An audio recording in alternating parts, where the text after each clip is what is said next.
This is Chris here with Asset Liquidators. We have a GE washer and dryer like new. We're going to turn it to the basket clean cycle for you. Press start just so you can see that it works.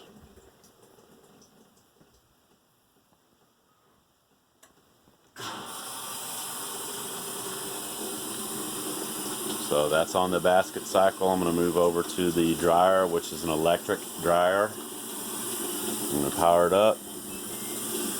We're going to go ahead and just put it on a time dry, 10 minutes.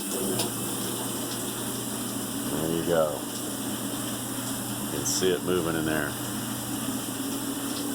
Great washer and dryer, guys. Sale's going to be Father's Day weekend, Saturday and Sunday. Come see us. Gonna go quick. Have a great day.